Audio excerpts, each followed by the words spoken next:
Az édesapám az vasutas volt Szabadkán, mert Szabadkán is születtem. Az édesapám meghalt 20-ban, és akkor három évig, vagy meddig volt özvegye az édesanyám, akkor jöttünk Kiskunhalasra ide,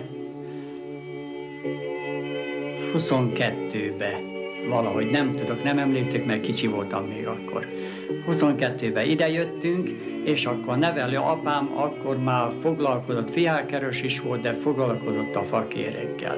A fakérek, a csizmába hátul, a kérek, csizmába való kérek. Hát úgy, hogy a bátyjával, és ők csinálták ezt a fakérget. Sárfűznek nevezik a fakérget. Már megláttuk, már magas az ágáról, és megnéztük szintén lent a derekát, voltak, amelyiknek a kis bordája volt, az jobban, és a talajt is szintén a vizes talajon, ott azt megnéztük, hogy tulajdonképpen az jobb volt. És kiválasztottuk a fát, mert nagyon sokféle fűzfa van, és ez megfelelő volt.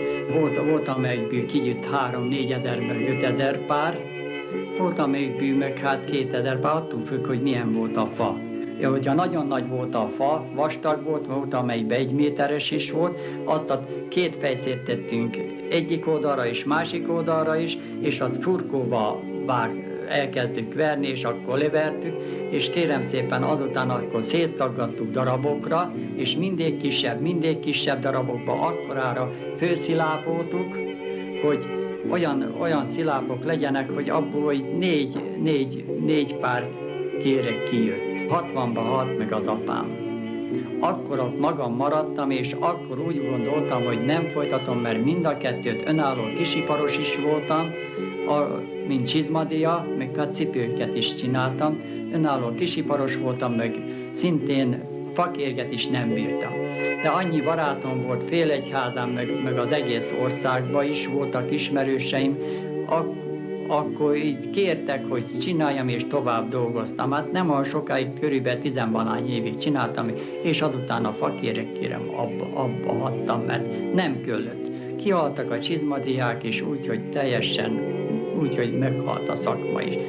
A csizmába azért kellett kérget építeni, hogy kemény legyen. Kemény legyen a hátal kéreg, hogy megtartsa a bokáját az illetőnek, mert amennyiben puha, mint volt, amikor abban az időben tettek bőrkérget, mert akkor is drága volt, úgy, mint mámabőr, aztán ez olcsó volt, hát nem volt olyan drága, mert körülbelül 8-10 fillér volt párja.